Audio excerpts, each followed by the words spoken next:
Hi, everybody, and welcome to Craft, which is getting off to an interesting start in 2021. We made it all the way through 2020 without any technical difficulties, really. But we're having a little bit of a hitch first thing this evening with my amazing guest, Andre Frattino, but I'm sure we'll get it all figured out. So he's checking out and logging back on. Thank you for your patience. While he's rebooting all of his stuff, I'll do a little bit of housekeeping. And right now, just because I'm curious, if someone would please put in the chat that you all can see me and hear me. It looks fine on my end, but please somebody say in the chat, yes, hi Denise, we can see and hear you. Wonderful. Okay. So this is Craft. For those of you who have been here before, you know the drill. For those of you who have not, I would love to just sort of tell you a little bit about what Craft is. So normally Craft takes place here in Asheville, North Carolina at our wonderful, wonderful cocktail bar, Little Jumbo. And we have two authors in conversation at Little Jumbo. And we have a wonderful craft cocktail designed specifically for that author or their work. And it's just a grand old time. However, now we do all of this online. Happily, we still have the participation of Little Jumbo. We have Chall, the co-owner of Little Jumbo, has created, as he has for all the prior authors, a specialty cocktail inspired by our wonderful graphic novelist, Andre Frattino, who's my guest tonight. And I will be sharing that with you a little bit later. Also, our book sponsor is the amazing independent bookstore Malaprops here in Asheville, North Carolina. How can you still support Malaprops even if you are not physically here and they are not physically selling books? You can click on that little link down there below that says order books from Denise and Andre, and that takes you to a page on Malaprops' site. And they can even arrange to get signed copies for you and shipped out to you wherever you are. And you're supporting an independent bookstore in the main town. Oh my God, Andre's back in the room. Hold on, let's see if we can get him back up here. So yes, that is your, while I'm doing that, I'm gonna give you a little tour of the, screen for those of you who haven't been here before. So we have, yes, invite Andre on screen. We have over on your right side, you have the chat. This is a great place to talk to each other. Also, Joe is lurking in the background. Joe is wonderful about putting in additional information if things come up in conversation, links and other items that you can direct people to. I send out a summary email after this. It'll probably not tomorrow, probably Friday. That'll be a recap of the talk and have some interesting links and information for folks as well. And if you have questions, that is for the little ask a question button, which is right down there at the bottom, which is great because it keeps everything all in one place. And it's a great place to put in your questions and we can have them all corralled there. And Andre is game to stay on for as long as he needs to. And there he is! Woo! God, what a great entrance. Hi. Look, everybody, it's Andre. He's really here. I wasn't lying. Unfortunately, I'm having to use my phone. I don't know what happened with my laptop. It's not letting me log in for some silly reason. So, all right. Well, the quality is actually quite good. Welcome. Thank you. Thanks for having me. It's great to have you here. So I was just telling everybody sort of, what's going on. So we're going to talk a little bit about Andre's work. Type in questions whenever you want. And then about halfway through, we will give the recipe for today's drink, which I will tell you about when we get to that moment. And then you can ask questions. What's even better is we're having a trivia contest tonight. And we're giving away a free, Andre can mail you a signed copy of his latest book, which I have right here, Tokyo Rose. So, okay. Why don't we start? Are you ready to go? Yeah, can you hear me? I'm just glad you're here because I think they thought I was lying that I actually had a book tonight. But I was just making it up.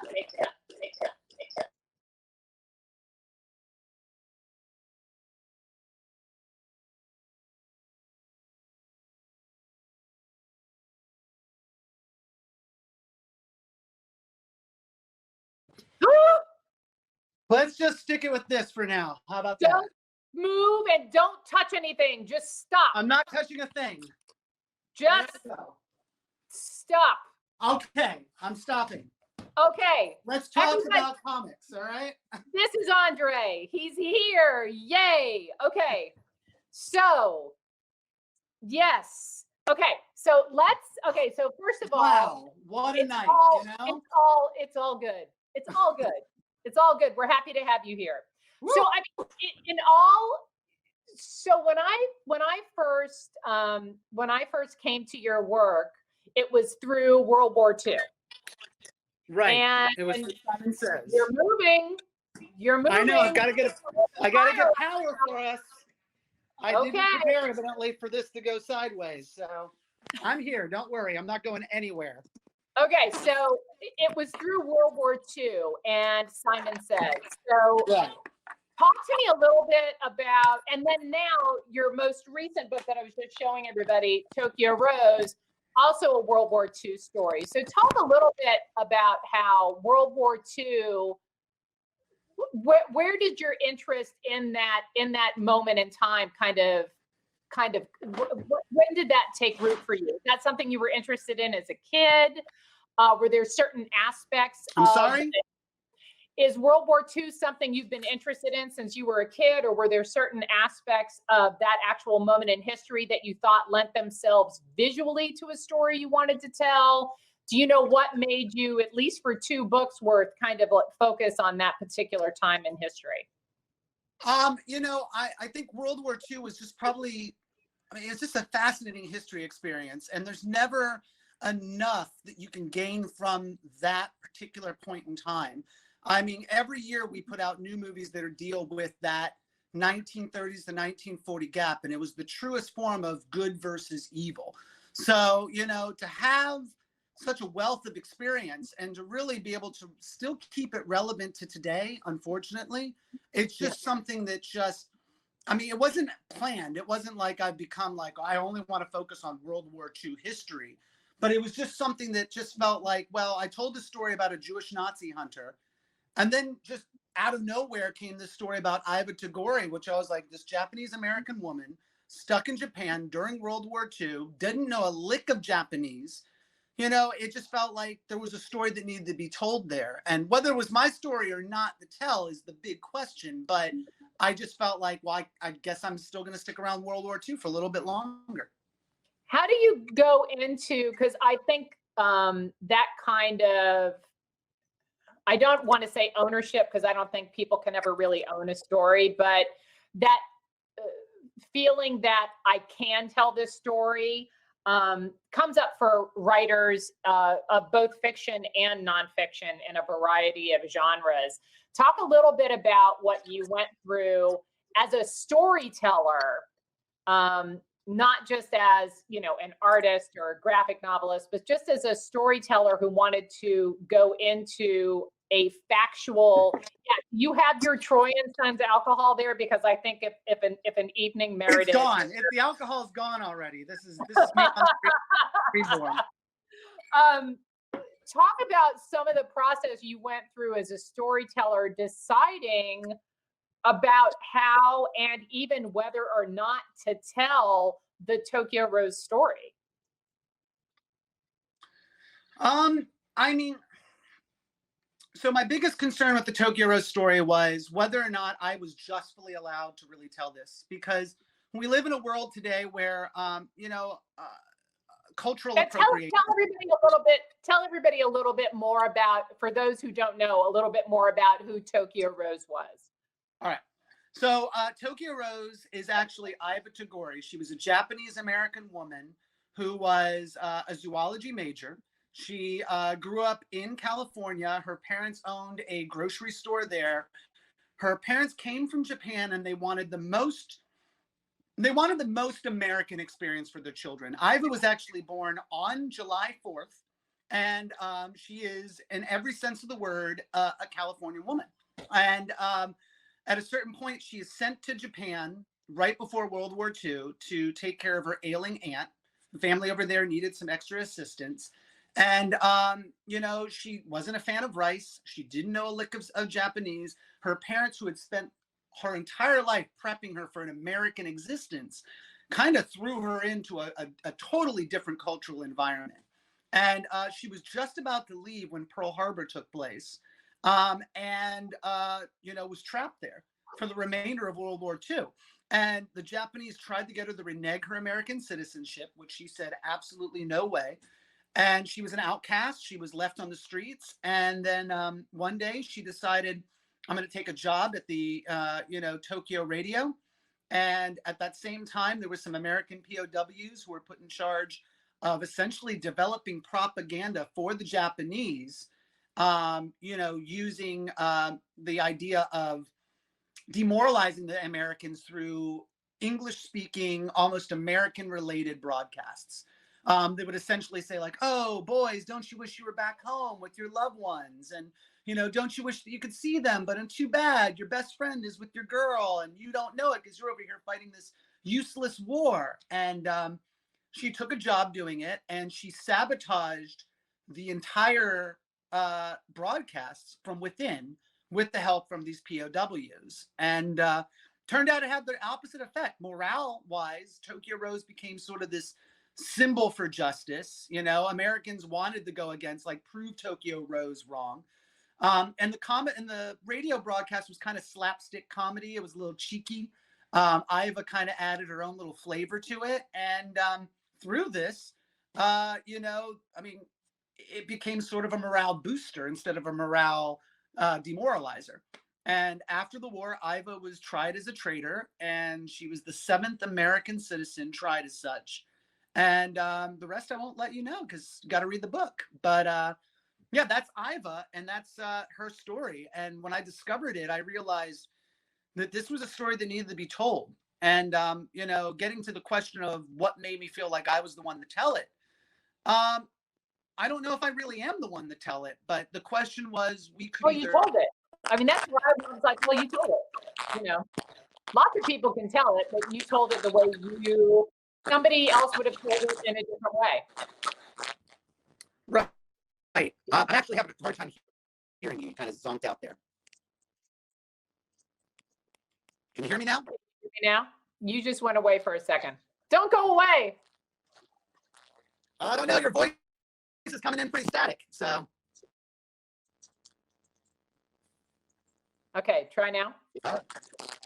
You're still kind of staticky, but I'll try and do my best.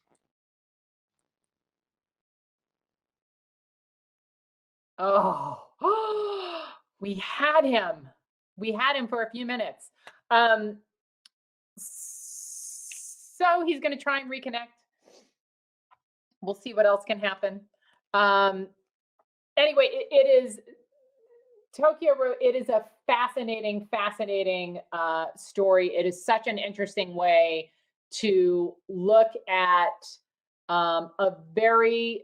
it's such an interesting lens through which to examine not just World War II and not just Japanese-American relations, but also sort of the life of he's back, the life of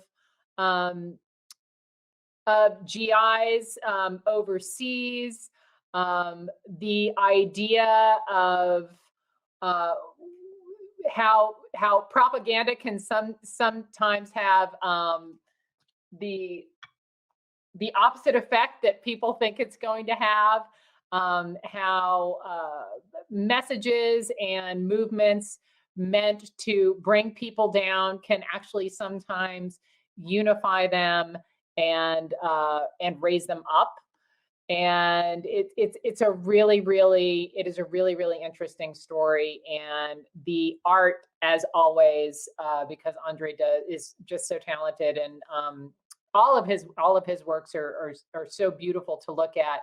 And he's reconnecting now, so hopefully we'll have him back in here. But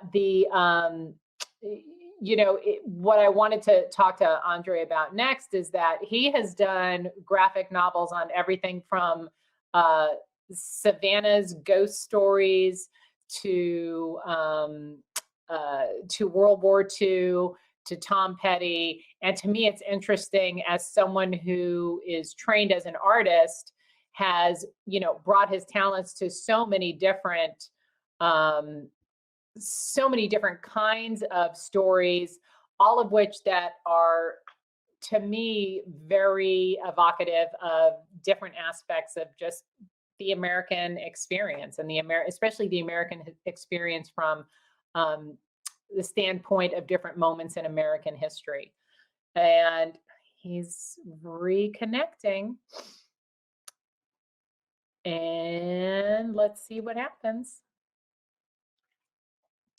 And I'm going to see if we have any other questions that I actually might be able to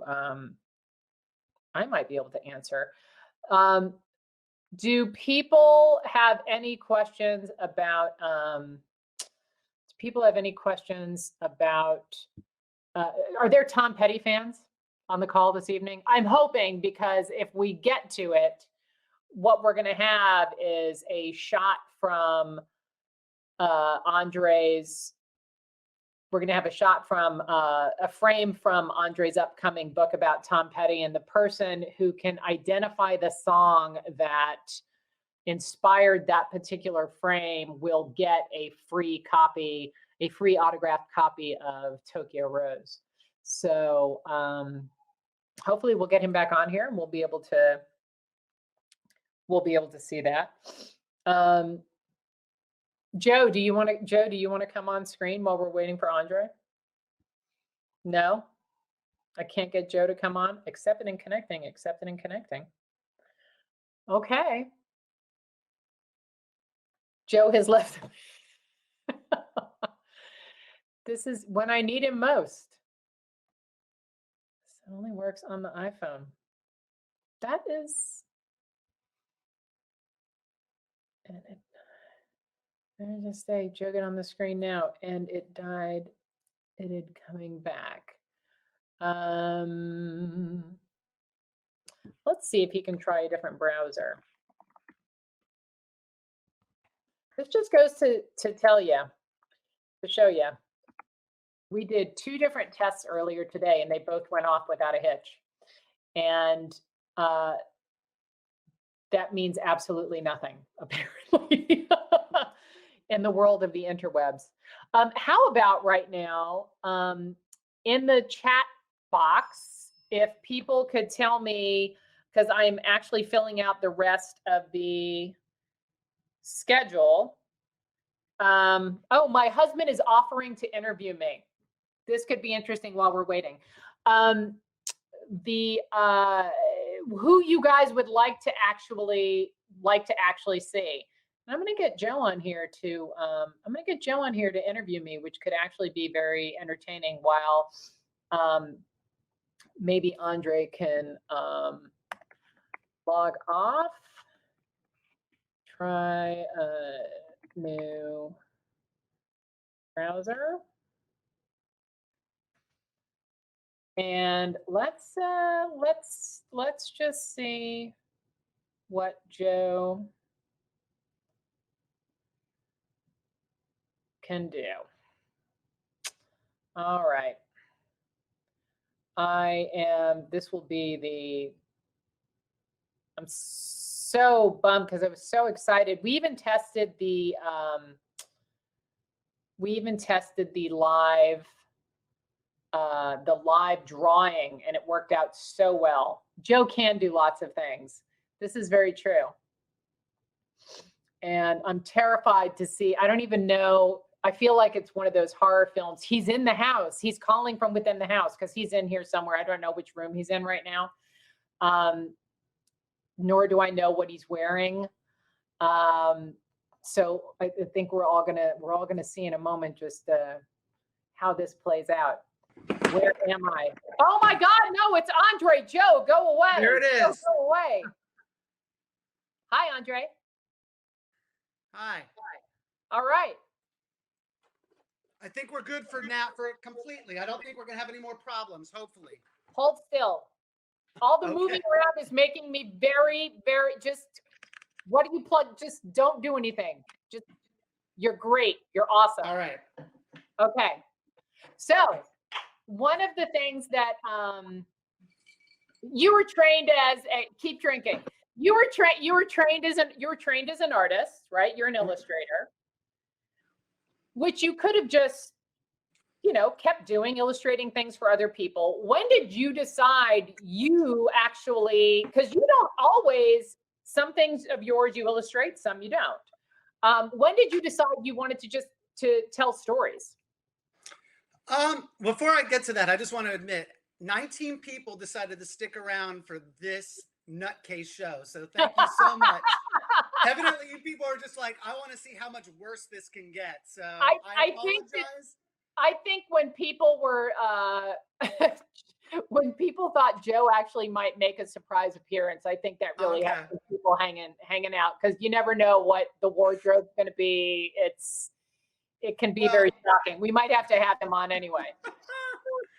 So I discovered that the first time I wanted to tell stories was when I was about 8 years old. And I did a children's book with my mother that we actually gave away as Christmas presents. And I did not hear back from a lot of family members after I sent that as a Christmas present. I think it was pretty cheap Christmas present to send. But I think that was when I got bit by the storytelling bug. And that's why I've stuck around ever since doing it. So... But you had some questions about Tokyo Rose. I felt like we cut off on that. We were yes. Well with so we were talking about as writers how sometimes you question whether or not you're sort of allowed or have permission to tell someone else's story. And I was saying you chose to tell the Tokyo Rose story, as other people could have chosen to tell the story, and everybody would have done it, argue in a different manner. Perhaps, it in a narrative nonfiction or historical fiction. You chose, graphic novel. And in choosing those different formats, you also bring a different element to that story. You bring a different interpretation to that story, and you kind of train a different lens on that story. What do you think about Tokyo Rose's story and this moment in history, this particular aspect of the World War II experience?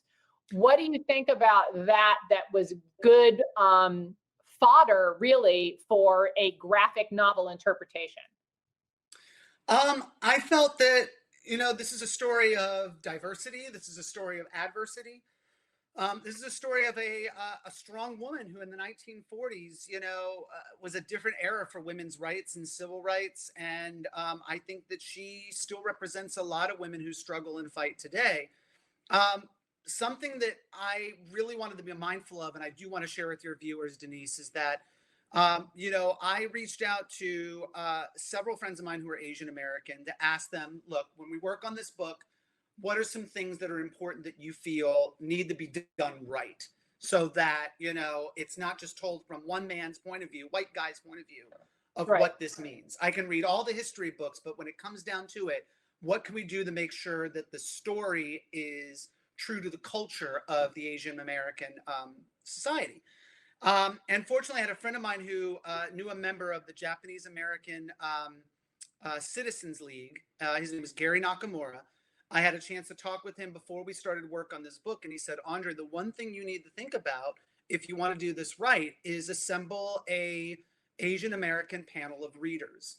So we actually put together several volunteer readers who were of Asian American descent, 2 of them being Japanese, 1 of them being Korean American, and 1 being Chinese American.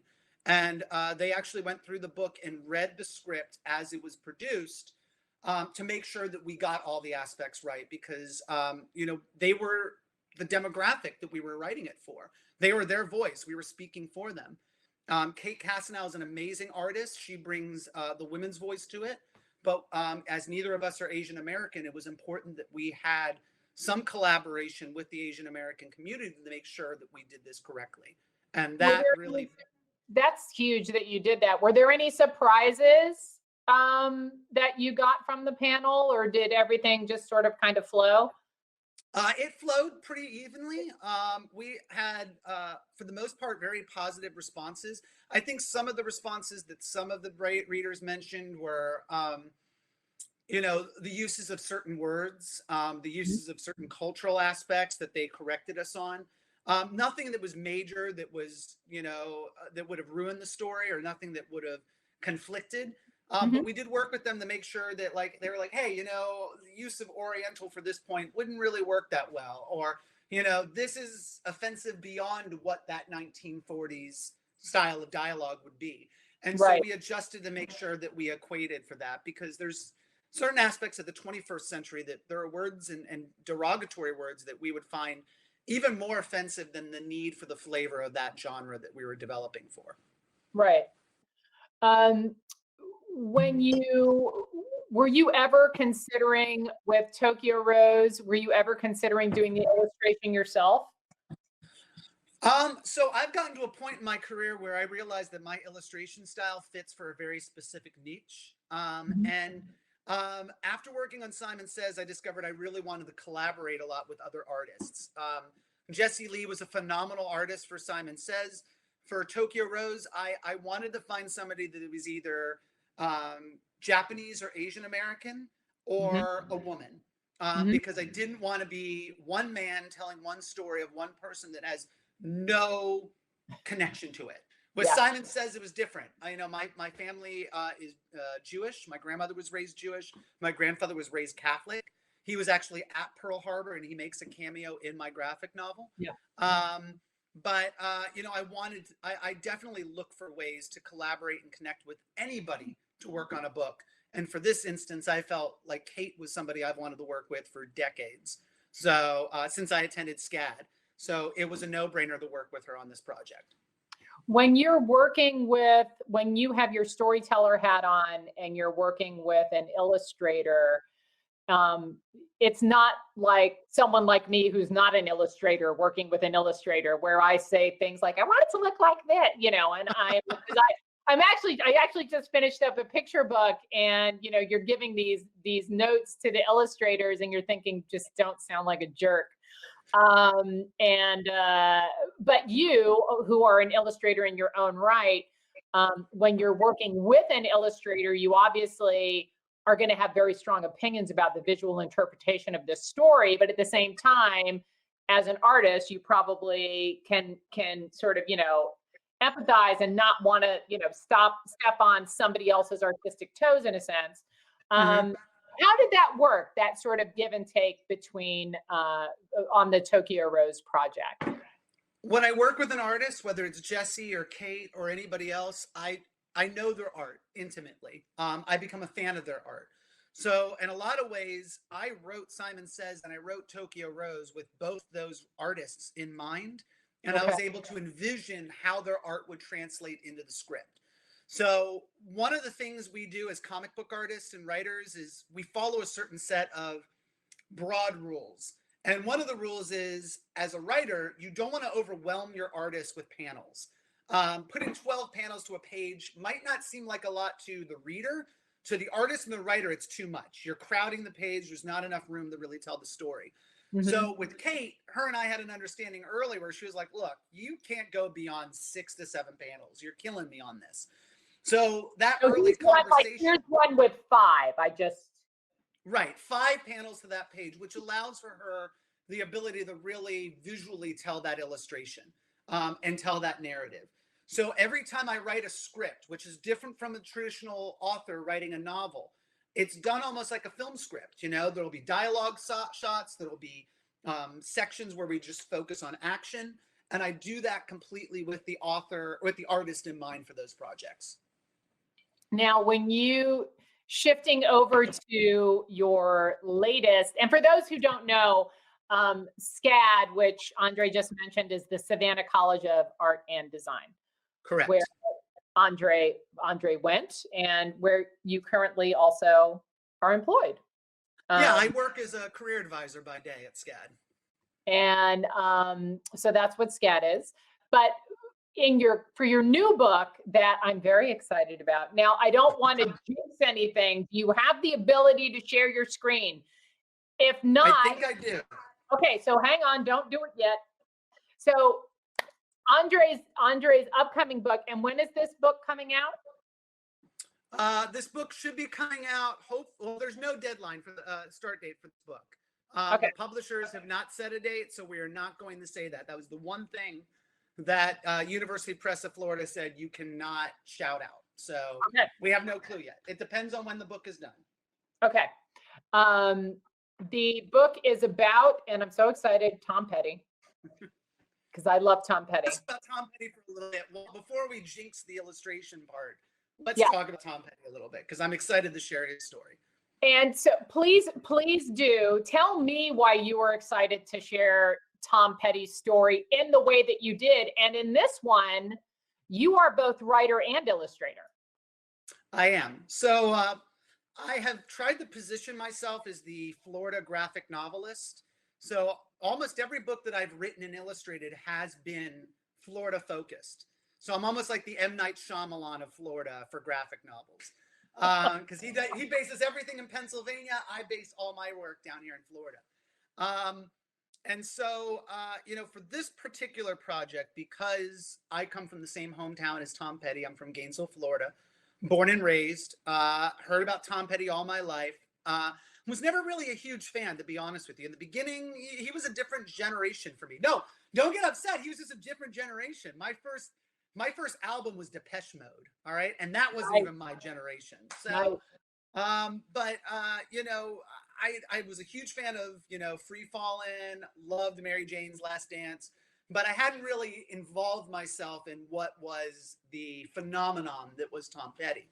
Yeah. And there's a friend of mine down in Gainesville named Jason Hedges, and he is the official/unofficial/official lead singer for the Tom Petty cover band called Heavy Petty. And the night that I met him, I was like, I know who you are. You're Jason Hedges, and you do the Tom Petty cover band. And he was like, yeah, man, I do the Tom Petty cover band. We're doing this upcoming event. It's the Tom Petty Birthday Bash. We do it. This is the second year we're doing it. It's ever since he's passed away, we throw this sort of festival for musicians that play Tom Petty songs. And he's like, you're an artist. Do you want to write a comic for us? And I was like, sure, that sounds like fun. How long do we have? And he goes, you got 2 weeks to do the book. And I'm like, that's not how comics work out. So I told him, I was like, look, that's not how any books work out. That's not how any book works out. But, the average, he's a musician, he's an artist, but I guess he figured it's like learning a rift. Yeah. So anyways, I told him, like, let's work on this long term.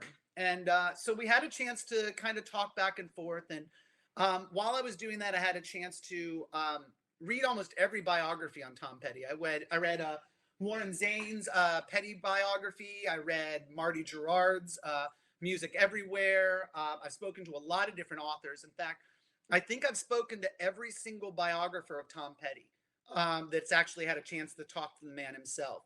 And, I realized there is a great story here. There's a great graphic novel. And I think that, again, with most of my books, I try to tell it in a way that both entertains the old fans as well as the new.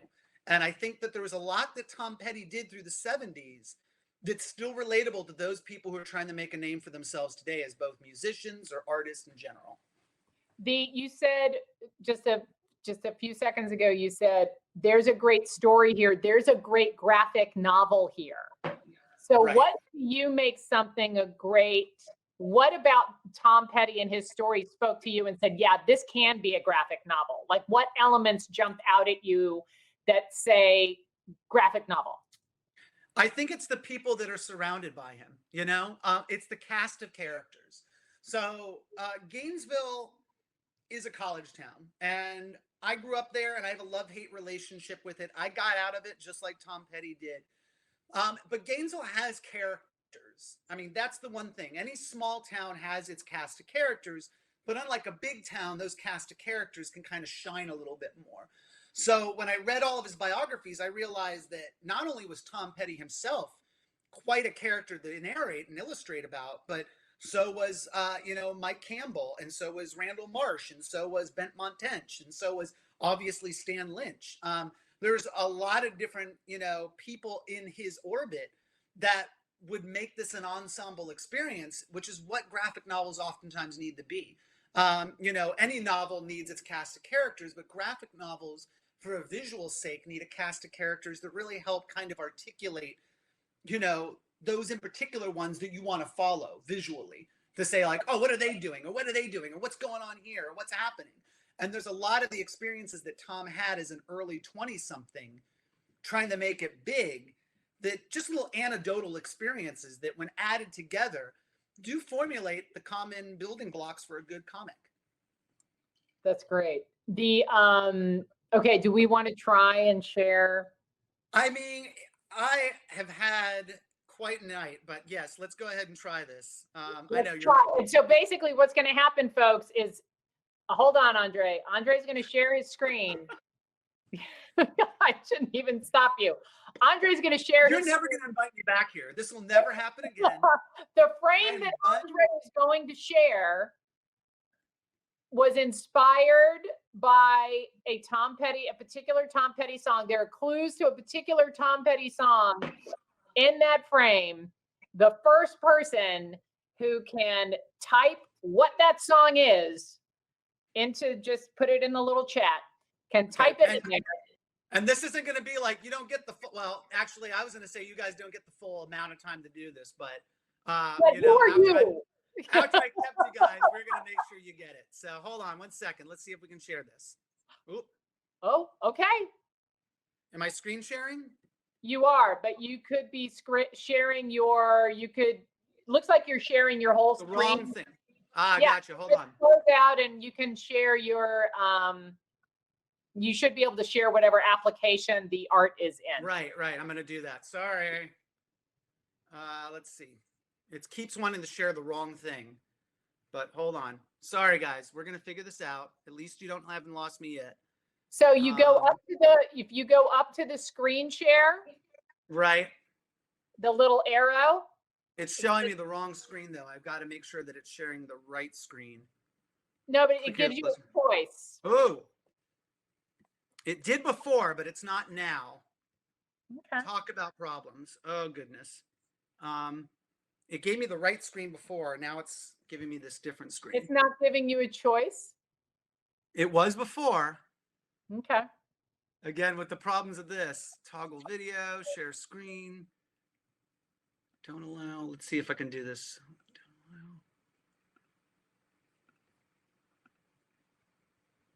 Don't allow. Uh-oh. Uh-oh. Or you could email it to me and I could share it. No, hold on. I can get this to work. Allow. It's just a matter of sharing the right thing. Oh, that's closer. What if, can you see this on the screen?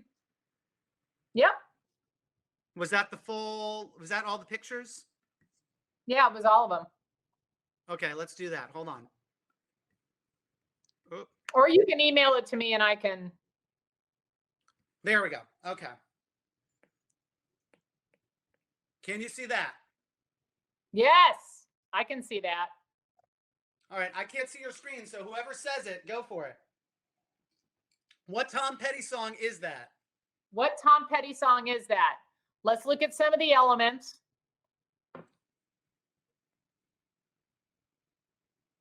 There we go. That's good. That level of La Brea. We have Andre. Can we have a winner? I can't see the screen and I'm not going to touch anything. Can you see the chat? I can't. So just tell me what did they say? Oh, because I want you to be the one to announce. They said La Brea. No, that's not the right one. That's not the right one. What is the title of the Tom Petty song? What's the title of the Tom Petty? There's a highway running through it. Nope. These are good guesses, though. I'm surprised. I'm really surprised that nobody's figured this one out. I was counting on Lisa. I was counting on Lisa to get this one. I'm a little disappointed in Lisa, I have to say. Do we want to give hints? No. Learning to fly. What? Learning to fly. Nope, it's not learning to fly. It looks like the cars are about to take off, but that's not it.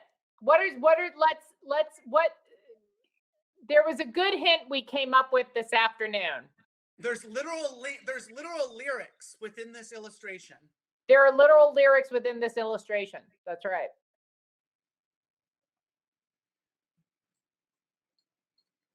I'm just going to keep drinking my Asheville Troyes and Sons age 7 Oak Reserve until somebody figures this out. Or we can start drawing if you want. We can ask more questions. Start drawing. Drawing would be fun.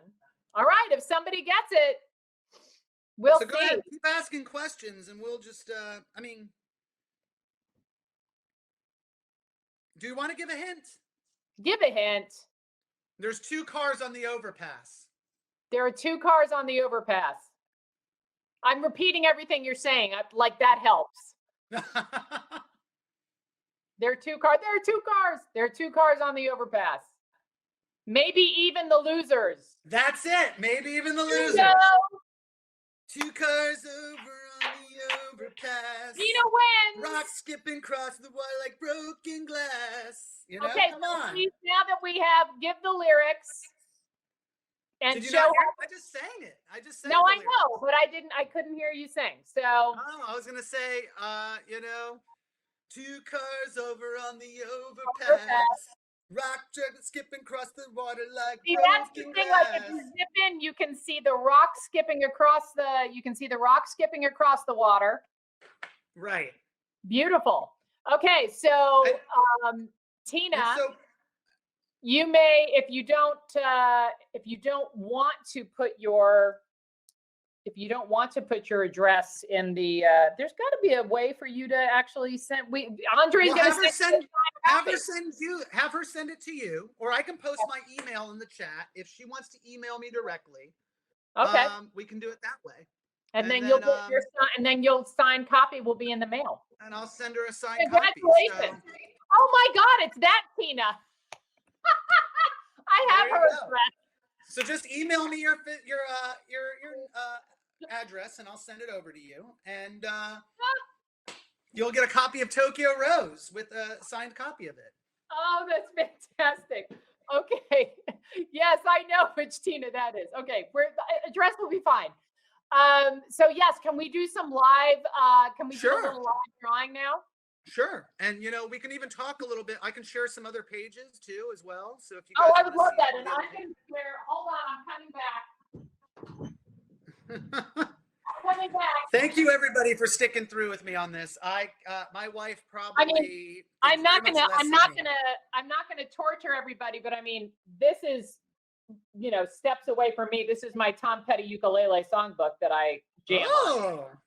Oh yeah, I love Tom. I'm a big fan of Tom, and he's particularly well suited to the ukulele. As you can see, he's delightful. So that's my Tom Petty ukulele book.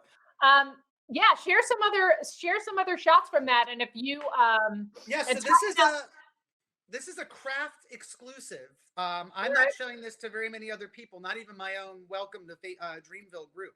So the book is entitled Welcome to Dreamville, and it is the story of the early days of Tom Petty. So, to give you a little bit more idea about what this project is about, we are only focusing on the Tom Petty years that he grew up in Gainesville. So these are the years where he was a member of Sundowners and the Epics and Mudcrutch. We don't actually experience Tom Petty's, Tom Petty and the Heartbreakers till the end. But that doesn't mean that some of the other characters don't appear through this. We're focusing on, obviously his life growing up as a child at the age of 12. The first time he went to Lillian's music store to pick up some Black Diamond strings. There's a lot of elements, obviously things that are going to be relevant to Floridians and Gainesvillians who are aware and familiar with these places. But we're going to tell the story of what it was like for Tom Petty to become how we know Tom Petty today.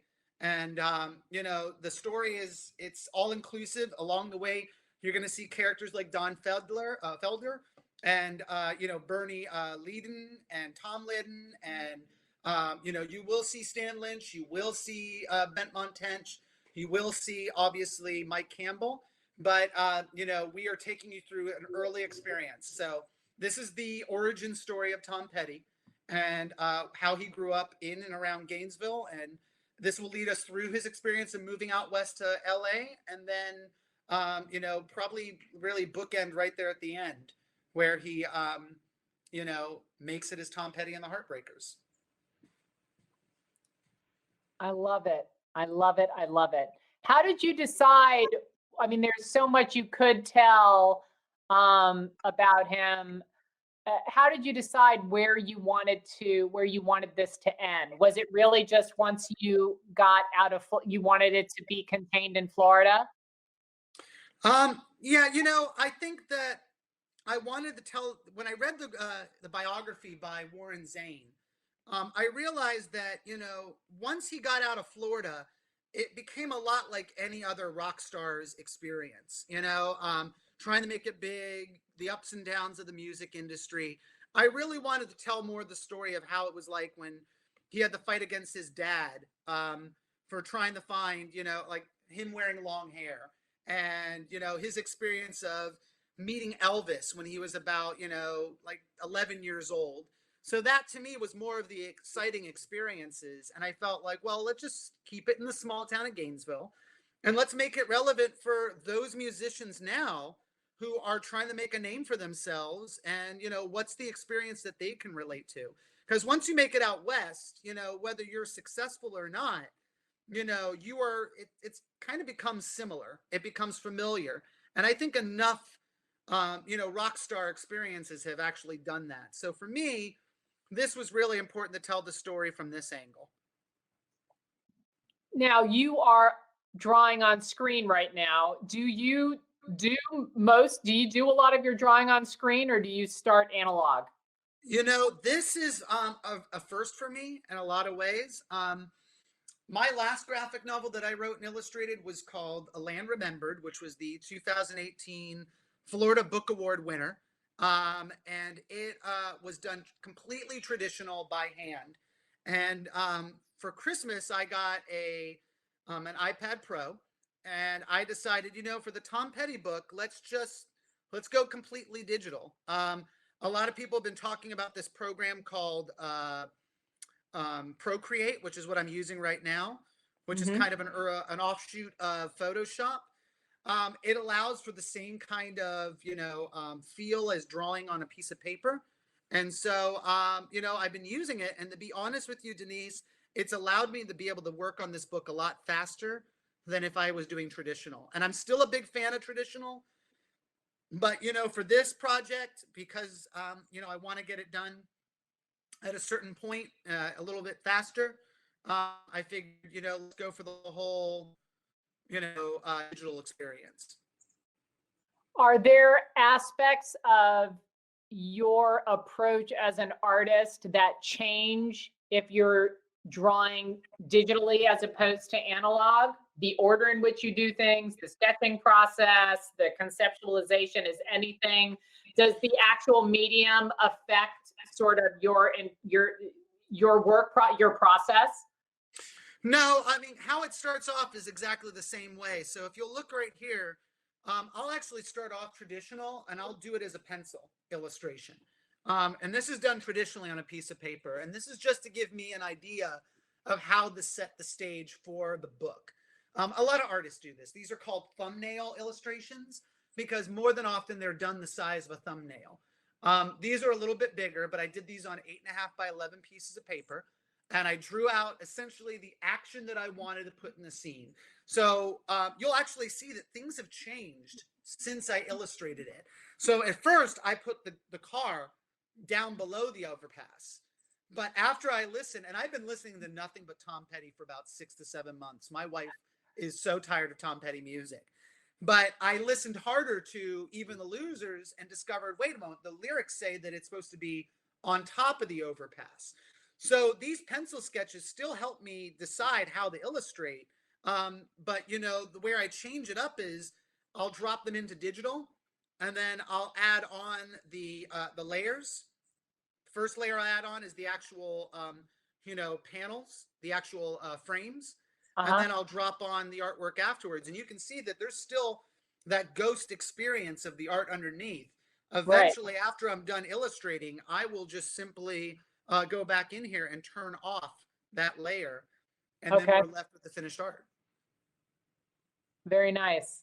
Is there going to be color in this one? Your use of color in Simon Says was very interesting, I thought. It was very specific and very sparse, but it popped in a very interesting way for that reason. What's going to be your approach here? So funny story about Simon Says was that the reason why we lacked so much color was both artistic and it was economical. We just didn't have the money to do a colored book, and we had no clue that Image was going to take us. Like you guys did a lot of, like, occasionally you'd have these red frames, which I thought were fantastic. Right, that was indicative of obviously Schindler's List. That was an homage to that. Right. For Welcome to Dreamville, it's an entirely a self-contained project, so I'm working on it on my own.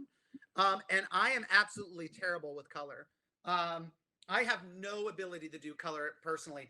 I'll give you an experience. When I was in high school, I did an illustration, my very first oil painting, and I used literally every single oil painting color to do the piece of artwork, which was called The Dragon on the Western Expanse, which was the most rainbow colored dragon you've ever seen.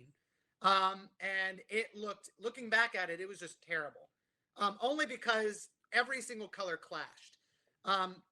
The publishers have given me a license to do color, so we are going to try.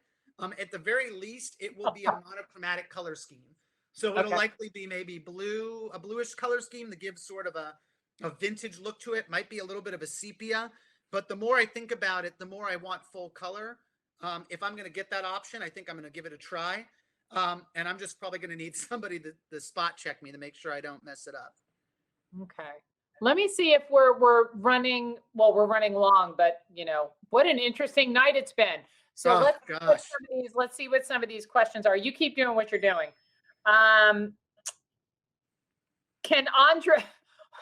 This is from Joe. Don't feel like you have to answer this. Can Andre do an impression of his grandmother who inspired Simon Says? My grandmother hated me doing impressions of her, but I will share the story. I think I shared it with your last group of crafters, but I will share the story about my grandmother going on cruises. She was a huge cruise fanatic, and she would come back from these cruises and she would give me these god-awful embroidered t-shirts that were just the worst. And if you are a middle school student going to school wearing an embroidered cruise ship shirt, you're not making any friends. So my grandmother would go, you never wear the t-shirts I send you. Why don't you wear the t-shirts? And I go, Bubby, these shirts, why don't you bring me a mask from the islands? You go on these island cruises, bring me back something, a little bit more cool, for a middle schooler. And she goes, you want the maskuses? She's like, okay, I'll bring you a maskuses. So she comes back from the cruises and she'd bring me these masks. And one day she tells me, she goes, I'm going on a Alaskan cruise. What do you want me to bring you? And I go, well, maybe, go bring me an Inuit mask. And she goes, an Inuit what? And I go, an Eskimo. Bring me like something from the Eskimos. She goes, oh, the Eskimos. They got maskuses. Okay. She sounds like Fran Drescher's mother, And so she comes back and she goes, the maskuses, they were just so expensive. So I couldn't afford one. So I brought you back a photograph of the maskuses in the shop. I thought maybe you could hang it up next to the other maskuses and, they'd be friends. So that was my grandmother. That was how her thought process was. And whenever I would do her voice, she'd be like, that's not how I sound. I don't sound like that. Ugh. So, yeah. Oh my God. Okay. Gay asks, did you draw constantly when you were growing up? And why were you drawn to writing graphic novels rather than to another art form? That's a great question. So I always drew since I grew up. Drew. I think drew.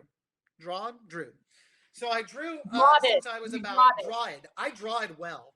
I drawed good. Yeah. I drew since I was about 5 years old. I can actually remember coming into the living room and showing an illustration that my parents actually still have to this day.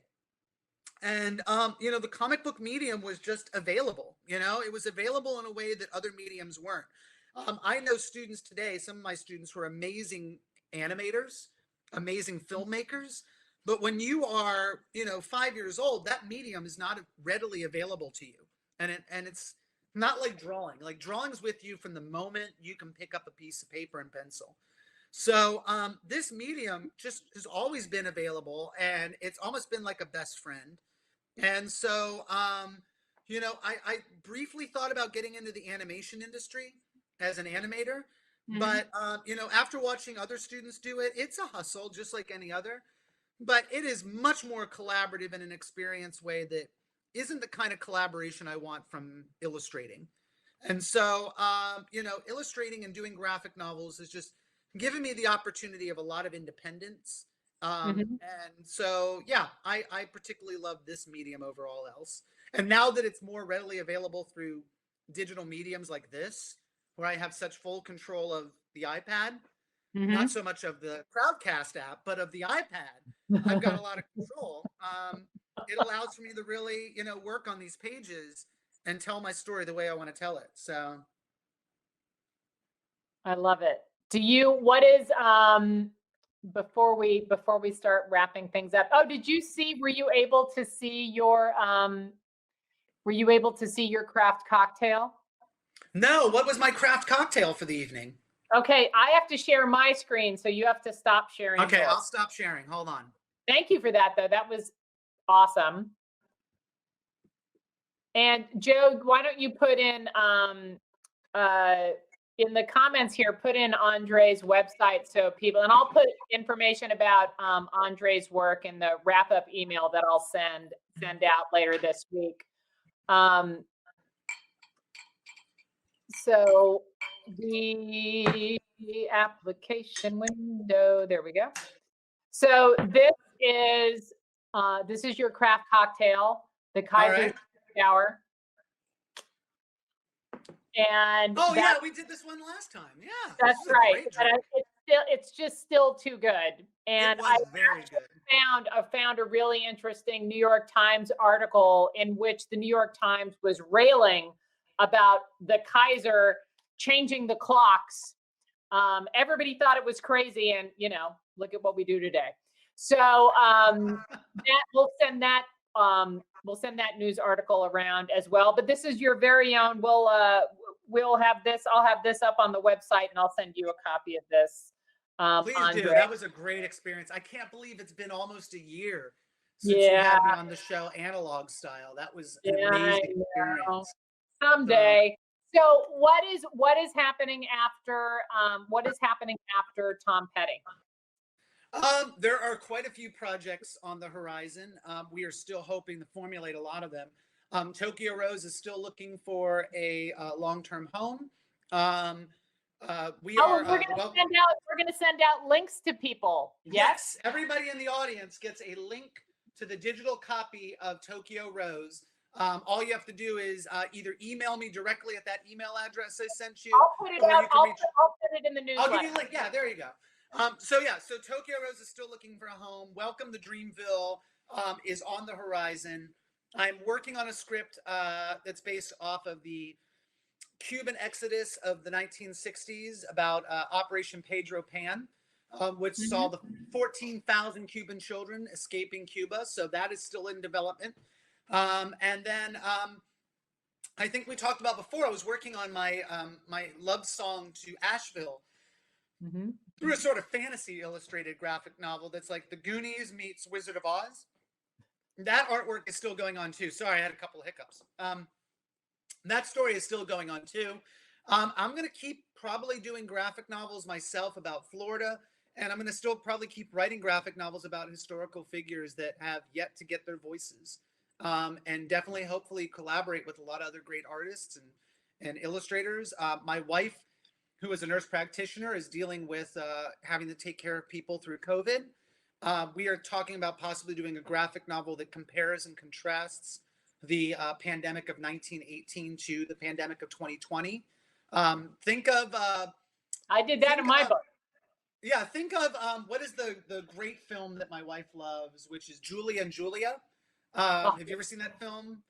Really fun little film about Julia Childs. Joe has a story related to that film that we can't get into right now, but yeah. Okay, well, think of that, maybe not as sweet, but focusing on COVID told across pandemics told between two different generations. So that's a project that I might collaborate with my wife on soon too. Nice. Yeah. That is, and if people, especially educators, would like to get in touch with you, is the best way to go through your website. And I can also put that information in the little wrap up that I'll send around.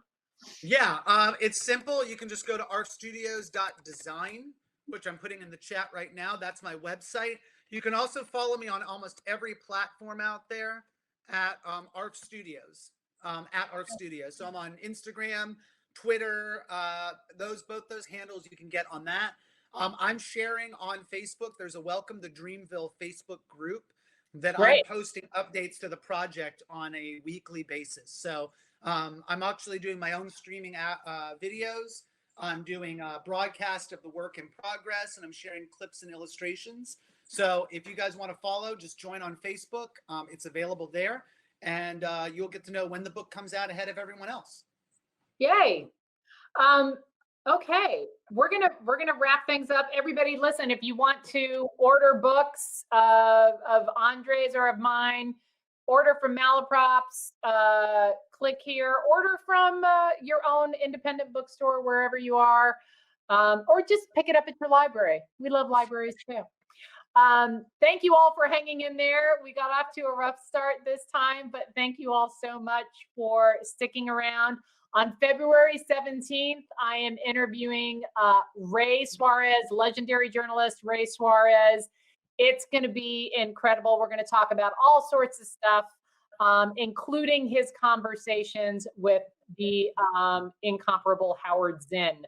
So I will send out a recap from tonight. Thank you, Andre.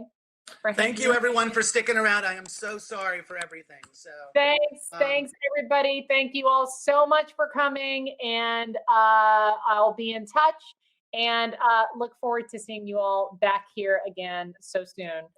Thanks. Take care. Bye everybody.